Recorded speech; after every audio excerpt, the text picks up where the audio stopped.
Well, back once again, it's Scotty and Andy, a little Zoo Crew redo podcast. I don't know, man. You and I are having bad luck. At some point, it ain't going to break us. I can tell you that. Dude, listen, there's so much crap out of my life that I ain't broke yet, then I'll be good. Yeah, we'll both be good. Yeah. But we're back. Not as soon as we wanted to. We tried to get one done last week. Some things popped up. If you listen to Scotty's show, you know. If you don't, then... I have been quarantined, close contact quarantine. Yeah. Luckily, we're all vaxxed here, and we're sitting out in the open. I am not so using that word worries. vax ever again. It's a shot. Okay, that's fine. I've been double shot. That's fine. It's kind of like the Broncos game Sunday. I was quadruple shot. All right. Well, there's so many places that we could start. I want to talk a little Broncos. I want to talk a little Aaron Gordon. We got a lot to get to, but you know what? I think I'm just going to start here. First and foremost, I was listening to your show. I often listen to your show as I run around and do some things in the afternoon. Yeah, productive stuff. And I met my buddy. Shout out to my buddy Russ Lucan, guy that I've known, since I was 20 years old, 19 years old. Got out of college, joined a men's lacrosse team because Metro State didn't have an actual team. We tried to get one, and they wouldn't let us join because they said we had too many non-traditional students. We whooped Air Force and Mine, so that could be part of it too, but whatever. But anyway, I've known Russ like forever. I guess I'll start there. I was going to have lunch with him, and that's where I was at. It was up in Golden at a place called Bonfire Burrito. You and I will have to go there. We like our burritos. Isn't it sometimes good, though? I know you just had your boys' weekend. Is there anything better than sometimes just getting around the people you've known the longest? Well, and I want not to bring the podcast on a downer right off the start, but no, it's great. It's a highlight of our years. We've done it for 17 years. And the cool thing is one of our buddies, and he started this about 10 or 12 years ago, and he went through a divorce, and he, helped me through mine. And I mean, it's a lot of man therapy, and alcohol is what it is, really, beer drinking. And and now my boys, and we went to high school together, so I've known these guys. I was playing a Little League against these guys. One of our good friends, which is an ex-wife of one of our guys, and they're still buddies, I was in kindergarten with. So, I mean, the relationships go back, 40, 50 years. And just a great time. Well, he ends up dying 8 days after the trip. They just passed away. Just his time? Yeah, just his time, but not old, same age as me. So I don't say it to be a downer because I've had enough time to kind of get over it and remember the good times. He's the one who started with our group. Every time we hang up, whether it's a phone or a FaceTime, it's, hey, I love you, man.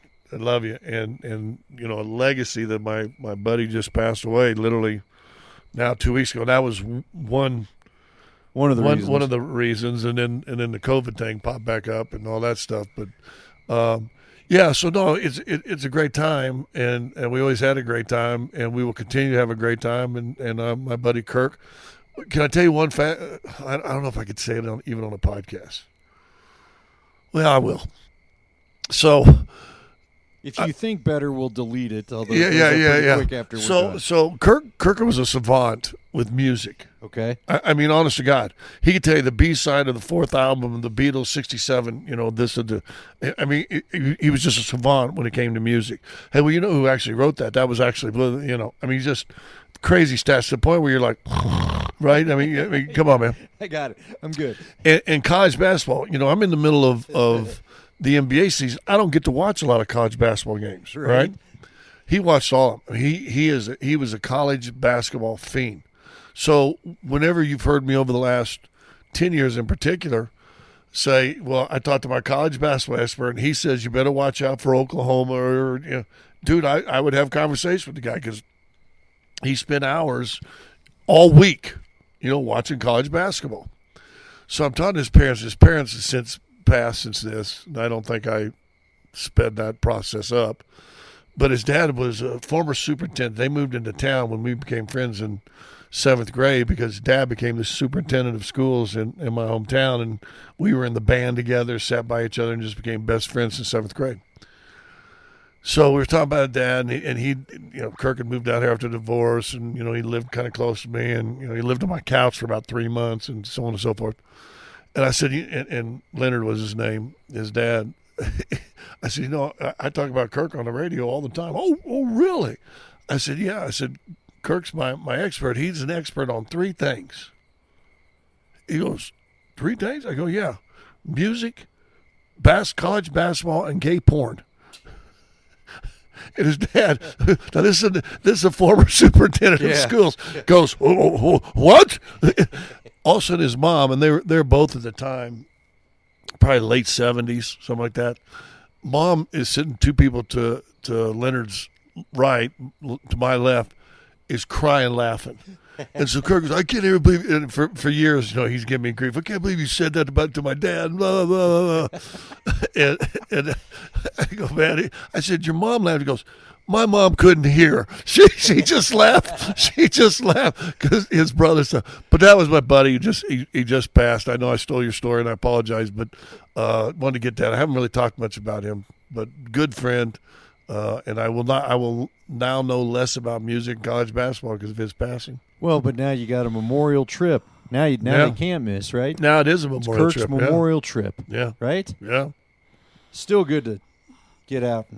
Well, you got to, man. People. I mean, the one thing the last year now, that's why, let me turn this into sports now.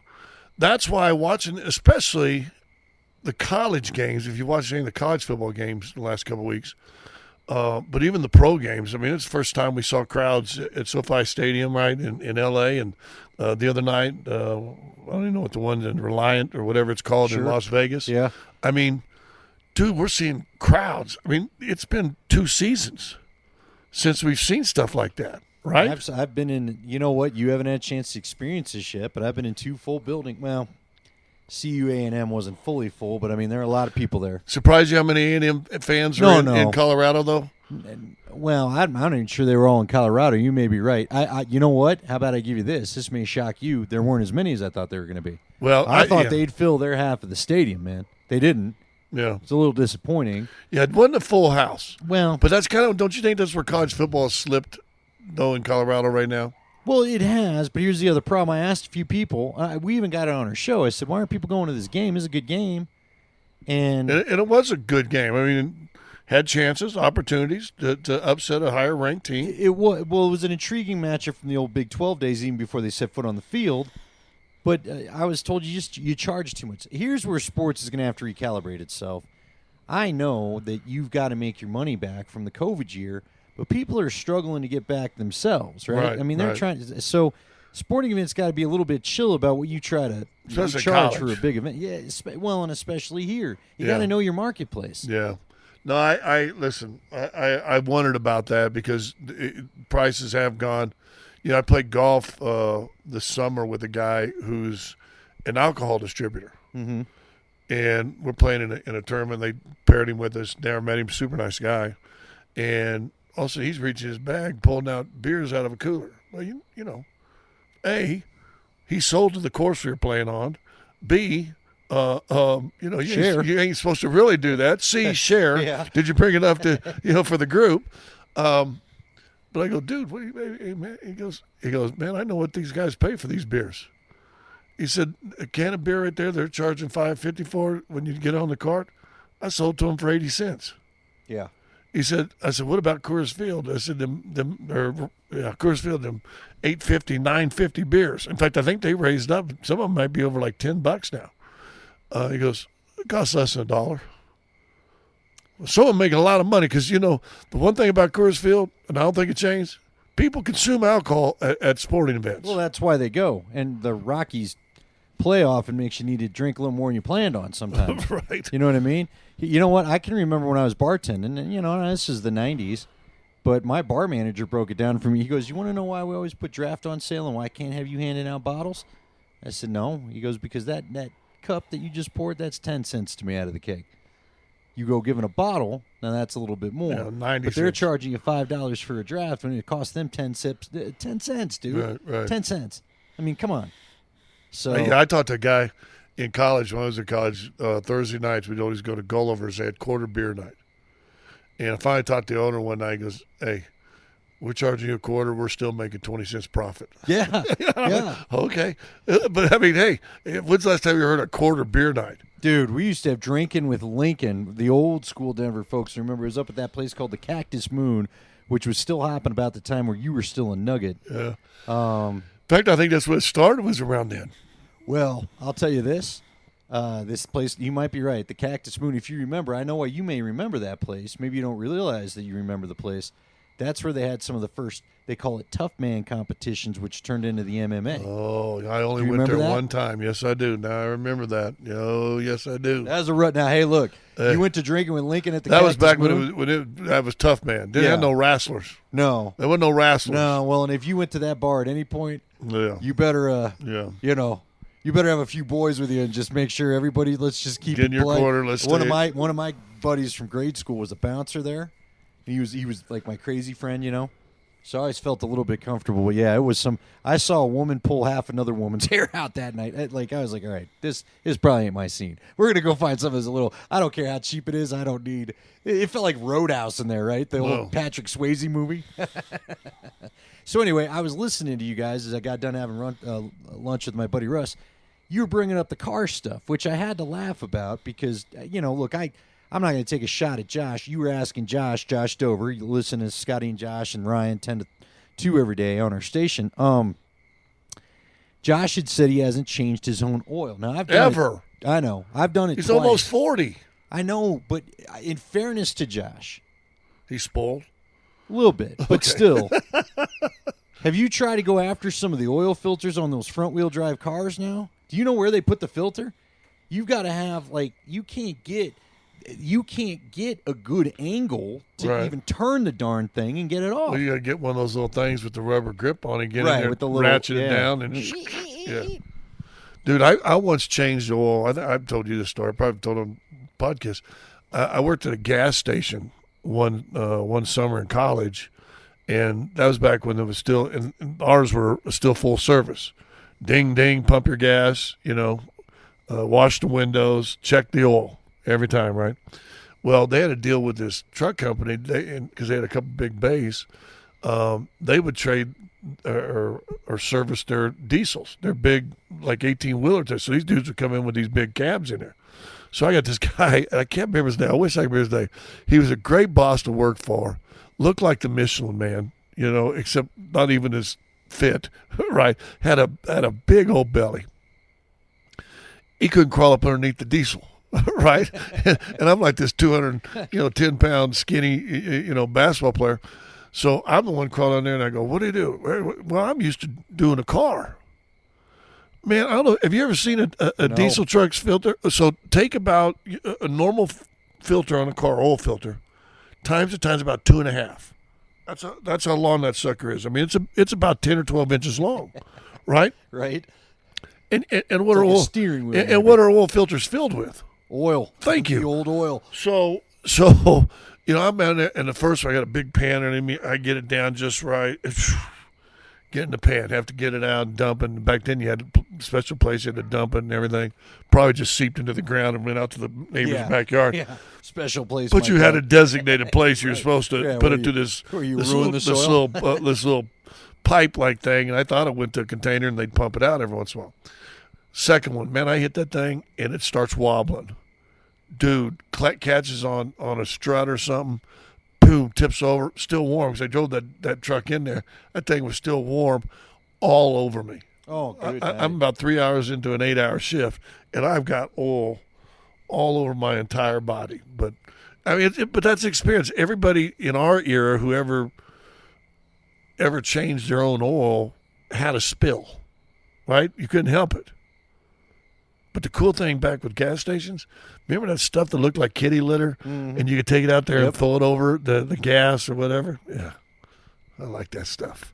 And then you get the goop and the lava. You go back in the back sink, nasty sink. You wouldn't. I mean, nowadays in COVID, you would. I mean, you look at that sink, and go, oh my God.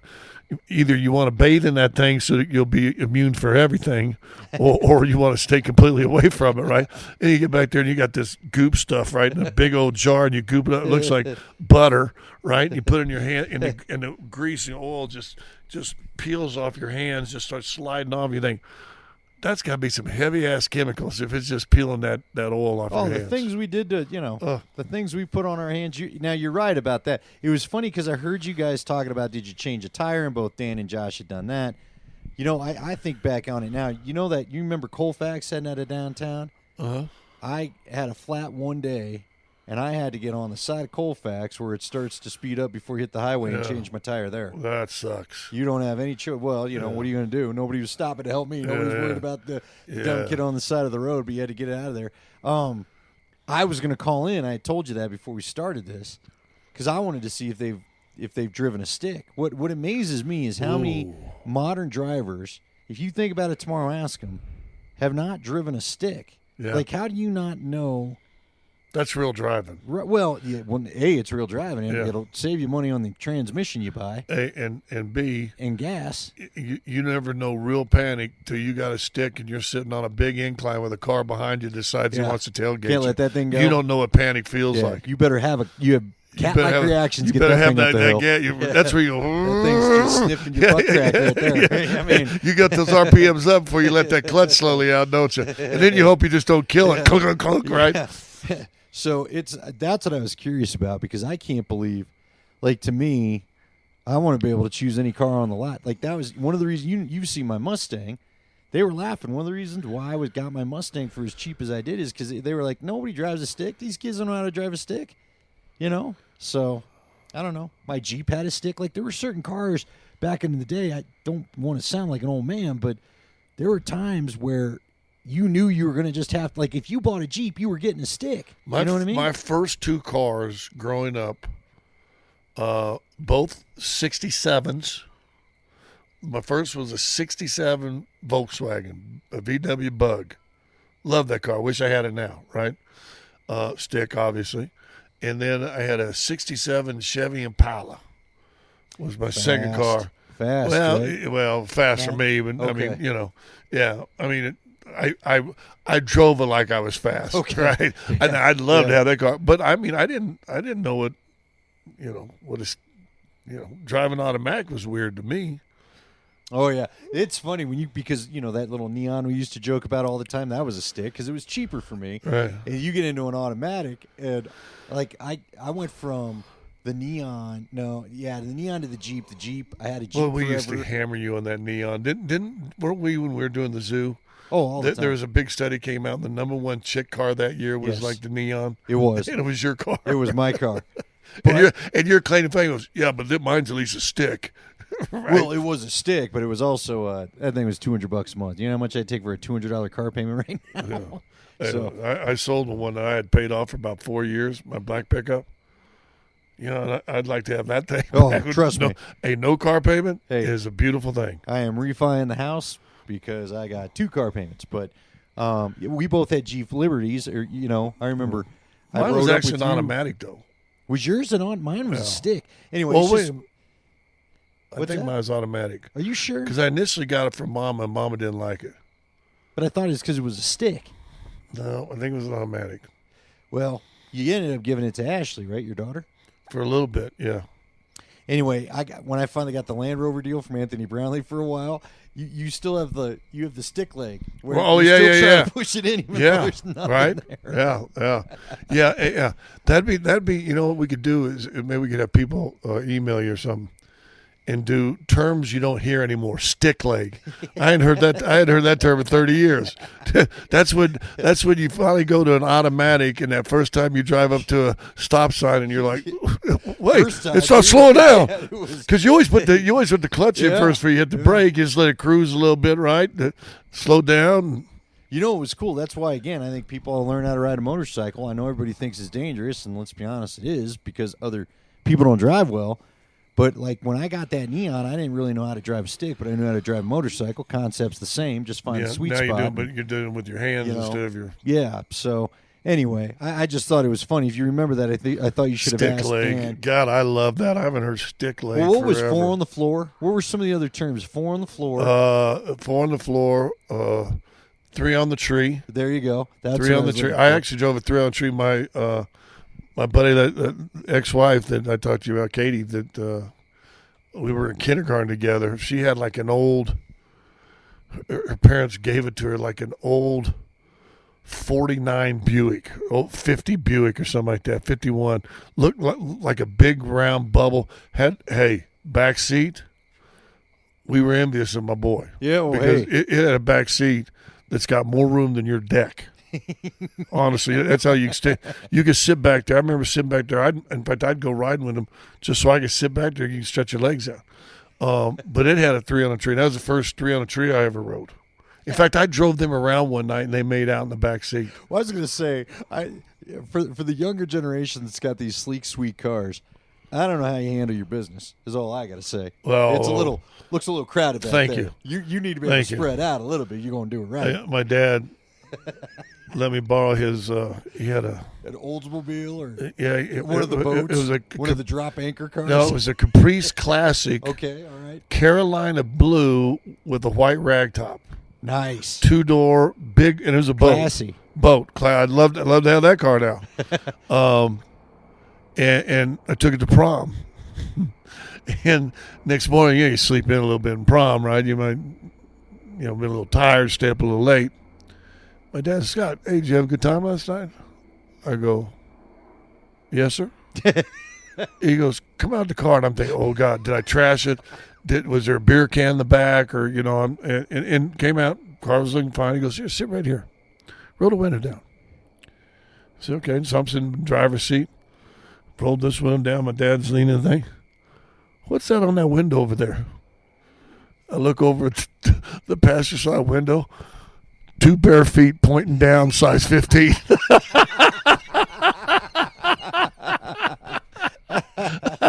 You get the fingerprints. Yeah. It was 2 feet prints, 2 barefoot size 15s pointing down. He goes, I guess you did have a good time, didn't you? See, that's what sucks about being you. You can't blame that on a buddy. No. That can't be Carmelo Anthony's backpack that's a friend's, right? No, Ain't none of that going You down. got somebody bare feet with 15s in there besides you? Yeah. No, sir. Yeah. Oh, the good old days, right? Yeah. It's funny because it's summer and, we're getting north. It ain't summer. It's fall. Well, it's supposed to be. It doesn't feel like it yet. It feels like it right now. Right now, as we're sitting here, the 90 degrees today didn't trust me. It did get hot today. When I was baking my brains out there Saturday in Power, it didn't feel that way. No. I got to tell you some more thing, then we can talk about something else. Guys are different. Yeah, we are. We think certain things are funny. Busting your buddy in front of their dad, everybody thinks it's funny, right? I still think his mom probably heard you and couldn't help but laugh. Maybe. I'm always holding it to the heart that she did. So I'm sitting there last night, and the warden, is quarantined, so she's upstairs. And so it's me and my daughter watching some crazy cartoon about a chicken. It's actually intriguing because now I've watched it for 2 straight nights in a row, and I'm like, oh, that's Henry? No, Henry. That's Buzz. Okay, whatever. So we're sitting on the couch. We have 2 couches. Those 2 yellow couches in the room by the kitchen. All of a sudden, from this little, they say from the mouths of babes. This is from the butt of babes. This little 7-year-old girl produces this, well, let's be honest, awesome sound. It was a man's fart. Close to. I looked over at it, and she ain't taking her eyes off the TV. She's just like, she's dead staring at the TV, watching the show. I go, did you just toot? And she didn't, without even taking her eyes off the TV. Just imagine, my daughter Ellie, 7 years old, still watching TV, points back, that was you. So I'm like,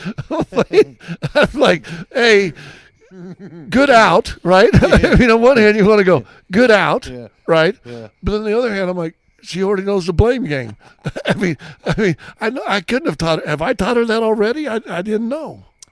He who smelt it dealt it. I'll teach her that one next. It's a prime move. It's a prime move. It's clear she's your daughter. No genetic test needed. That's all I'll say. No, that's true. Because she didn't even bat an eye. From what you're saying, it's just didn't take her eyes off TV. Yeah. Pointed right at me. That was you. We're the only 2 in here. Yeah. It wasn't me. So now I'm like trying to defend myself to nobody. I'm like, it wasn't me. That was you. Okay, so Nate and I are going to get into this on the show, and we'll see how it goes. Because you got animals. Are you guys big candle people?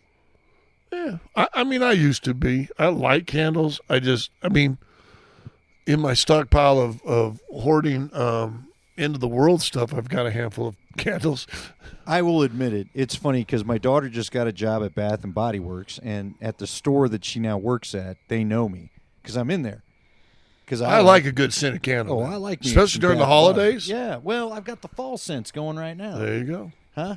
But when you have a house, like you got a cat, you got a dog, you got 3 people. We got 3 dogs, man. I don't want to smell funk when I come in. If I can make it smell like the Bath and Body Works, why wouldn't I? People are like freaking out. I always get railed on. You know what? If you ain't got candle game, that ain't my problem. Get yourself some candle game. You got a candle game. Get yourself a little candle game. Hey, can I say something? I was reading something about how to get better, and they say, okay, for 60 days, get up at 5 o'clock, do a to-do list, work out 4 to 5 times a week, blah, blah, blah, blah. Pick a new project. Start a new project. Candles is your project. I just know the fall scents that I like. I like a good smell of an apple. All right. Hey, is there anything better during Christmas time? Come in and you got that little cinnamon apple smell going in the house. No, that's you know what I like is I used to love the tree. I've yet to find a candle that actually smells like the tree, and I've tried to have trees. I don't know what it is. Like when we had trees as kids. Now, granted, they get a little dry towards the end, but I've told you. There have been Christmases where I've had to switch trees mid-game. It's like at halftime. You know how they said that Wes Welker would switch outfits and uniforms at half? I've had to do that. With Christmas trees? Yes, they've been so Dry dead. out. So a couple years ago, I think I told you we were even doing the podcast then. I took Hayden. We called him Fat Daddy. Hayden named him. Went and picked a tree out from Home Depot. Little did I know I'd be working there for 2 months. Brought it home, and I taught it's like part of the man skills. Do you do it early? Like Are you an early Christmas tree guy? No, dude, because I didn't want it dying again. I waited a week. We got everything up here, and Andy was like, "I really don't want the mess of the needles, but if you want to teach him, get it." And I go, I'll just put it in the basement. I understand what you're saying. We had, the whole family. My daughter mainly was traumatized by me having to switch trees by the 15th because one's already dead. But yes, I put it up beginning of December. But, dude, I put this thing up like first weekend, like maybe even midweek of December. I brought him home, and I showed him how to cut the stump right and put the stuff in. And it's like a plant, you got to keep this thing alive. Damn thing still died like by the 26th. Did you put that little powder stuff in it and everything? Yeah. Somebody said you can put an aspirin in there. I'm done. I'm not trying it anymore. I don't know. Really? We got this deck now. I may try to get a real one to put, because I miss, like you said, what I do like, there's certain smells for the time of the year. I like walking in and getting hit with the evergreen smell back in the day or whatever, the Douglas fir, whatever it was. I'm a pumpkin spice latte. The warden I know. I didn't know you were a basic white girl. When did that happen? Well, the warden brought me one home like 3 weeks ago. I heard you on the air. Right, Starbucks got their pumpkin spice in. I like that smell of a candle. A good pumpkin spice candle. Sure. I'm with you on the candle game. I have no problem with that. People act like, I'm some sort of, I'm somehow lesser because of it. Look, man, you get you a little candle game. My first marriage, I would buy a candle every Christmas, a new one for the hoon.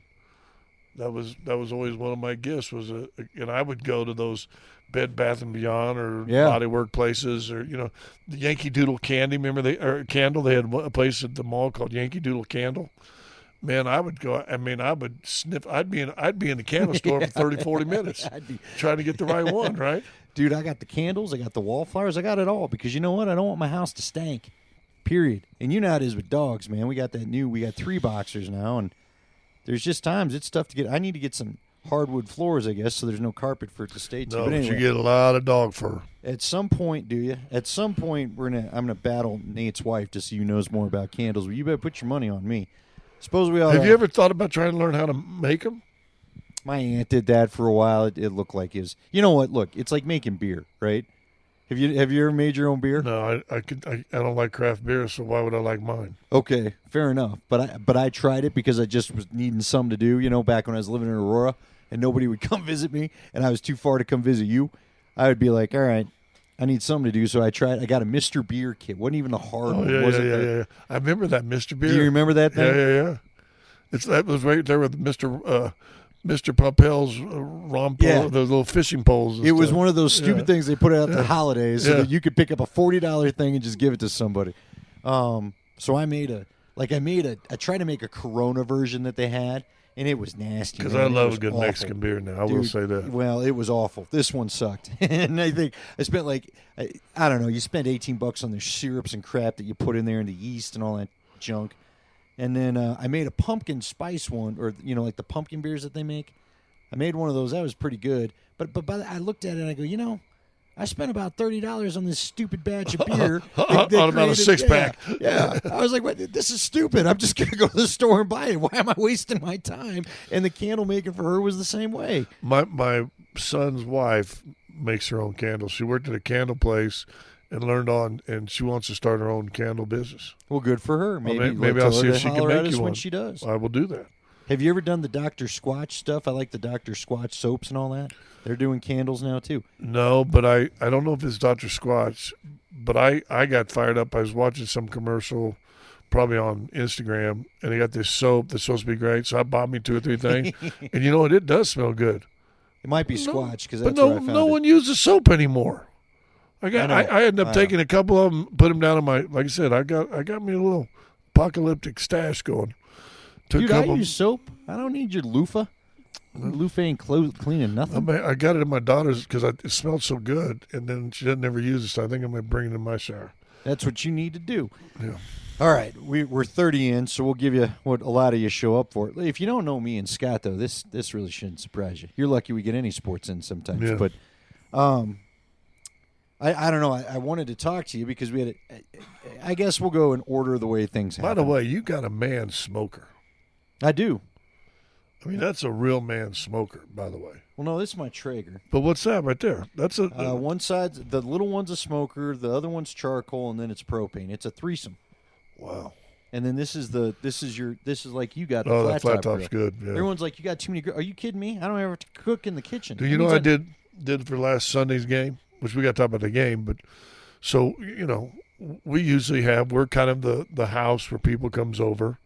You're the gathering spot. The gathering spot. You're the glue of the friends. And we got a covered patio, kind of like we're sitting under here outside, and somebody tried to steal something from us, ended up sending us TVs. So we now have Roku TVs. We have two Roku TVs outside. We put the game on. Got a little furniture out there, and people can sit out there, and we can sit 8, 9 people out there now. So I said, hey, I'm gonna do something different. I mean, I've done the hot dog. Did the hot dogs in one pregame show. Did burgers a couple times last year. I'm gonna smoke me a turkey because I can smoke a turkey. I smoked for Thanksgiving, and 2 years in a row, and I've got thumbs up around the table for Thanksgiving turkey. I smoke a turkey, 20-pound turkey. How long? A little over 4 hours. Okay. But I brined it. Or a smoker? I brined it for about 20 hours, probably 18, 20 hours. Like 6 o'clock, 7 o'clock, I got it in the brine, pulled out about 10 or 11 o'clock next day. So however long that is, and then smoked it about a little over 4 hours. Still has a little pop thing that pops up, too. But I've got a good mix: onions and apples and apple juice and spices and salt and all this different stuff. COVID hits again. So we got the warden out there, and Deck's probably about as long as yours. She's sitting way over there with a mask, outdoors, watching TV. I'm way over here. Smoker over there. It's just us two, because we're quarantined. I tested negative, but I can't. That close contact. They want 6-7 days. So I got a 20-pound turkey for 2 people. Now the good thing, and I don't know how you feel about turkeys on Thanksgiving. My favorite part of Thanksgiving dinner is the cold turkey sandwiches the next day. Rather, the whole weekend set up for you. Right. So, dude, I've had 2 or 3 turkey sandwiches the last couple of days. On one hand, I'm like, it worked out okay. Thank you, COVID. I can be thankful for COVID for one thing. Hey, I got turkey sandwiches every day. See, I'm down. I'm gonna try it. I think I got the nicer Traeger now, the bigger Traeger, so I'm gonna try a smoked turkey this year too. I'm telling you what, you'll be glad you did. and they're easy recipes to follow. Brine, it's the key. Well, come over here. Keeps all the juice in there. Or maybe the podcast we do closest to it, you're just going to brine a turkey. Maybe we'll do a Wednesday night podcast. Yeah. Who knows? Well, we could set the brine up that night. Boom. All right. Go to one Home Depot and get you one of them 5-gallon Home Depot buckets. That's what I use. Yeah, I got one of those. Okay. Let's just get to it. Why can't this fan base fall in love with Teddy Bridgewater? I do my post-game show. Come join us at Blake Street Tavern.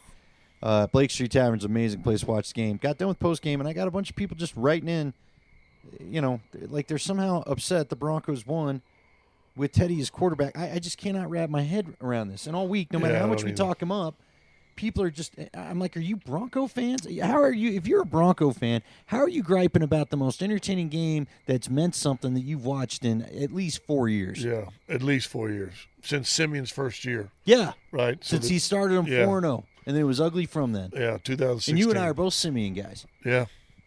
I do not know, other than I talked to the guy tonight about that, and he said the only thing I can think, listen, let's get the elephant in the room. I don't think it's race. If it is, we got some shitty people in this town. If it's race. Okay? Fair?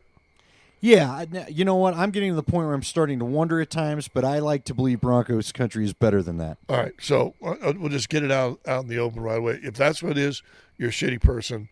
Find another team. But my buddy gave a theory this way. We are so enamored in this world right now in the Kardashians. Why? Glitz, glamour, different kind of look, right? We follow all these celebrities on all our Instagrams and social media to see this glitz. Teddy Bridgewater isn't glitzy. No. Drew Lock has a hammer for an arm, and Teddy doesn't. And he said, listen, I won't believe it's race. I appreciate him saying that. And he was a man of color also. He said, however, I think it's because they look at Drew Lock and say, this guy's got a monster arm. You know, what's the old line? Chicks dig the long ball. Yep. Right? And that's the one thing, and I'm giving the majority of fans the benefit of the doubt that it's not a racial thing. Because if it is, then, man, I feel bad for you. Don't procreate. But I think it is. He is sexy, and Teddy's your 22-year-old marriage, with your wife coming to bed with green stuff on her face and granny panties. Yeah, well, all right.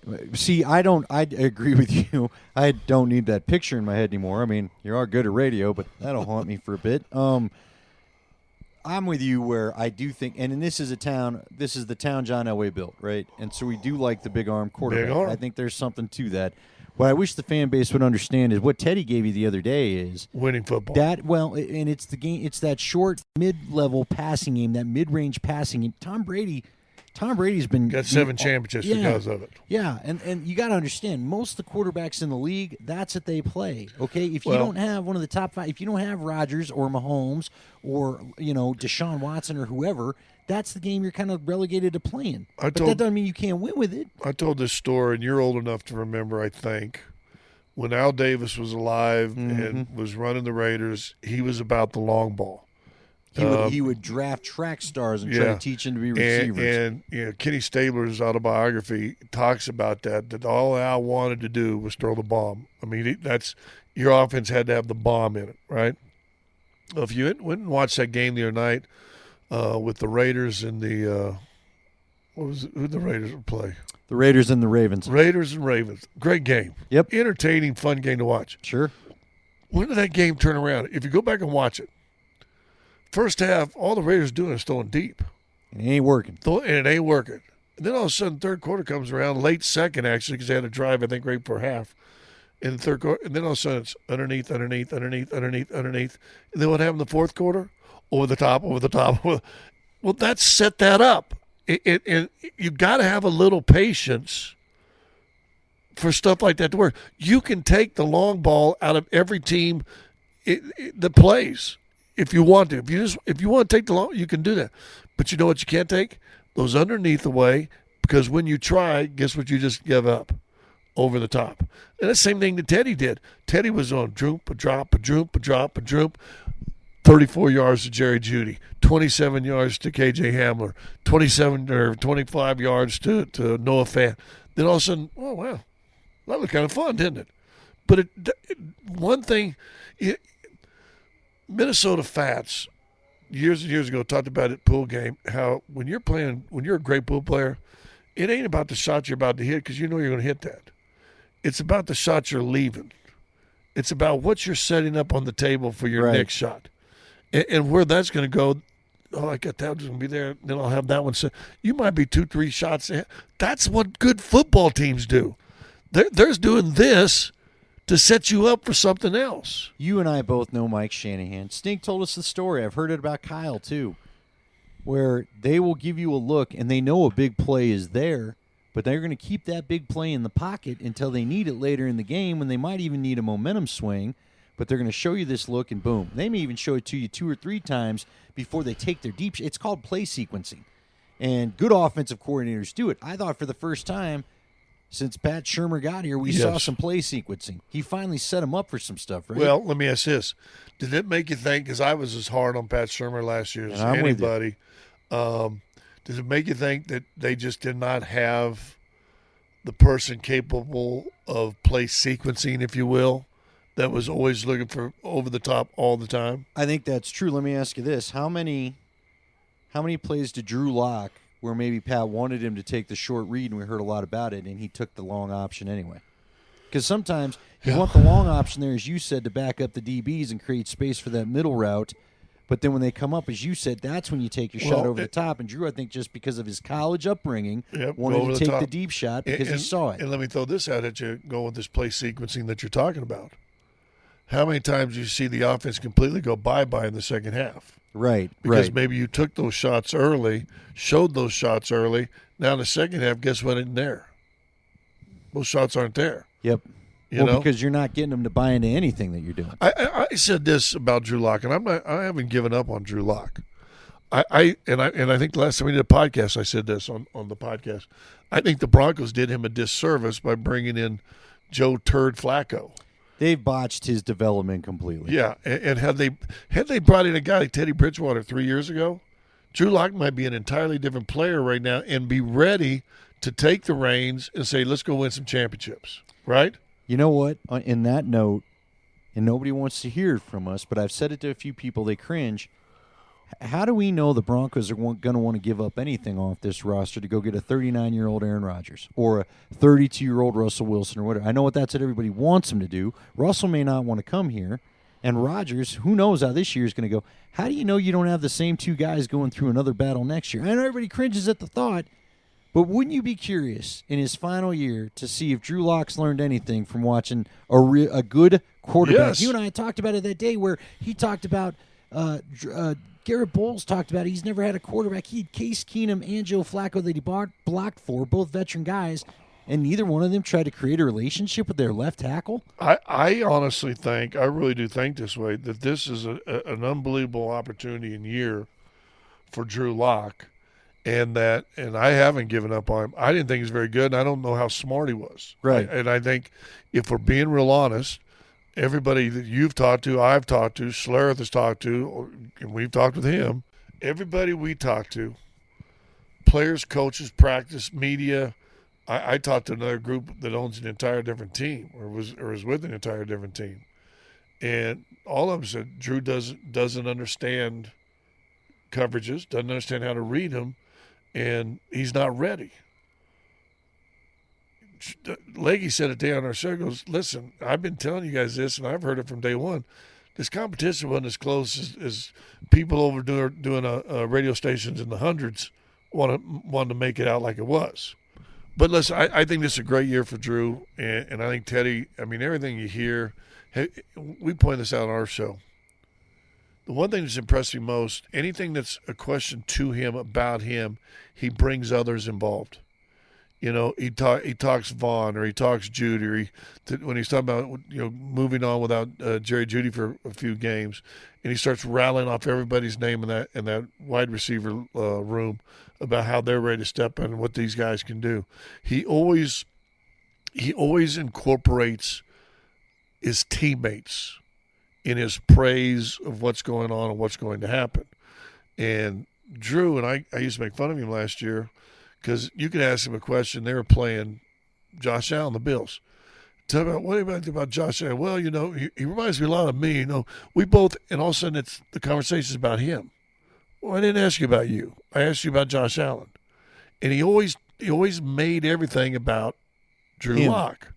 And Teddy Bridgewater, I haven't heard do that one time yet. Have you? No, and you bring up a really great point because, frankly, I didn't even notice he was doing that till you said it. But you know what else was, and I've told you this before, what used to drive me nuts is like Drew, and it's not just Drew, other guys, the young guys on that team would be like, we know we can be great, we're going to be great. And Teddy's never talking about being great. Teddy talks about we're going to be prepared.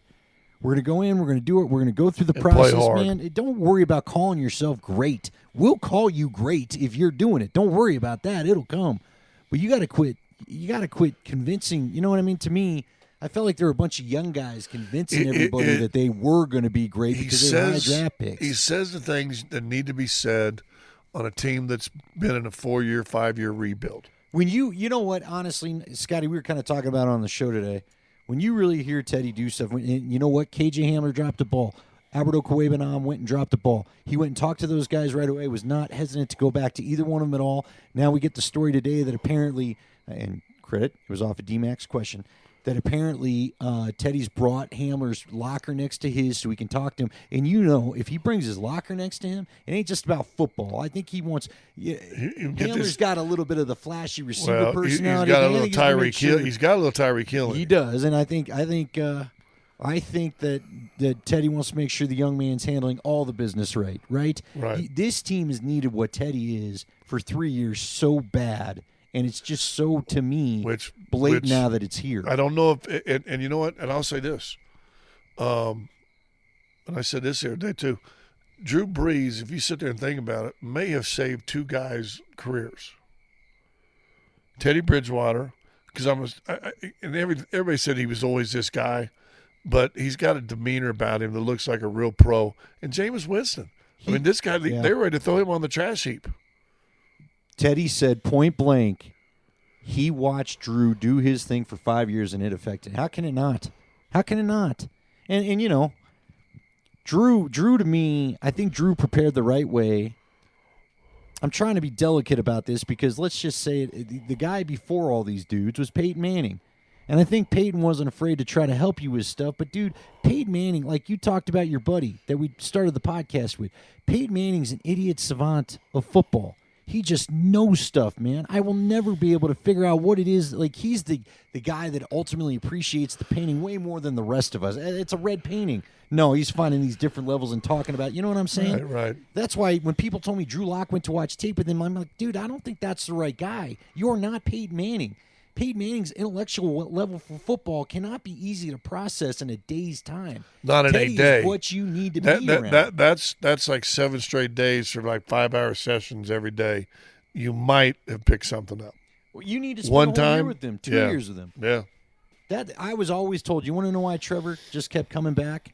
Even though it maybe wasn't great to the physical skills, he spent that year or two around Peyton. And he knew, I got to be in here at 5 a.m. I got to be the first one in. This is how I got to watch a little bit of tape. I'm hoping Drew picks up how to do that now. Well, and that's why I haven't given up hope on him. Now, if he doesn't, then he's a dummy. He is, but you know what? He's so cheap in his contract. It's the last year of his rookie deal. You might as well find out, right? All these people that are, I'm not getting rid of the guy unless he becomes a problem. And it sure as heck doesn't sound like he's being a problem. Not yet. Nope. So, all right, real quickly, the Aaron Gordon signing. I heard you guys talk a little bit about this. It's so... I guess it doesn't make for a spicy podcast. Maybe it just shows how much you influence me. Look, I don't hate the Aaron Gordon deal because, I know we all look at, and I heard Josh say it, $92 million, $96 million, whatever it's going to be. Look, that's what a guy gets in the NBA. It's the league. You know what? He's a starter in the NBA, so he's going to make that kind of money. Well, and I've always said this, whether a guy's making $20 million a year or $5 million a year, if you have a game where you go 0 for 6 and get 2 rebounds, guess what? You suck. Well, there you go. Right? And that don't matter how much you make. The money will add pressure on it in people's mind But like I told Josh today, he gets 12 points. And I don't know if you saw that stat. When he scored less than 10 points last year with the Nuggets, they were 9-8. When he scored over 10 points, they were 14-4. Wow, really? Yeah. So now, if Joker can be Joker, Michael Porter Jr. The biggest key is Michael Porter Jr. He's got to take that next level. There's another guy. So far, from what I've heard and read, I'm impressed. He went to Oakland and spent a week with Steph Curry. And then my shooting. It's funny. All these bloggers be like, look at Michael Porter shoot. We know he can shoot. That's not been Michael Porter's problem. Shooting. He's the best shooter on the team. We know that. Tell us something new. But I want to see his handles. Did he pick something up from Curry? And more important, Curry's the best in the league at moving without the basketball. Did he learn some of that? If he takes the next level, they'll be fine. Gordon goes 12.7 boards, and they win. No one will care about the contract. He goes 12.7 boards, and they're 5-6 games below 500. He's going to get a lot of pressure on him. Well, and you said it the same way as I did. I got to see Michael Porter Jr. do it in the playoffs when I need a streak broken. When we haven't scored and they're on a run, I need you to hit a three and stop that big fella. Yeah. You were kind of shooting. That's where it comes. You know what I mean? Like you brought it up.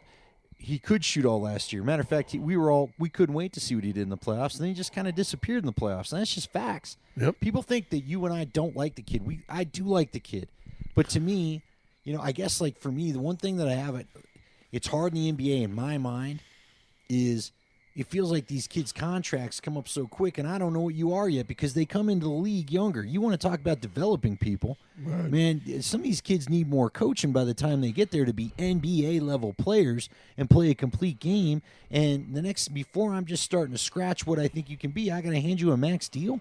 Dude, it's just crazy to me. Yeah, if you're in the NBA calendar year after playing your last AAU game, you probably don't know squat. Well, there you go. There'll be exceptions, but they won't be the rule as far as being great right away. But if he takes the next step, even without Murray, for probably most of the season, they're going to be fine. If Michael Porter takes that next step and, those games where he gets 17 points in the first half and then it ends with 19, can't happen. He has 17 in the first half and needs to have 30. He has 23 in the first half, he better have 40. And there was a game he had 23 at half and finished with 23. Right. You can't have those games. But if he takes that next level and he has the ability to take another step, they're going to be fine even without Murray. And now you plug in, Will Barton, plug in Gordon to be able to do Jeff Green. Gordon do. Yeah.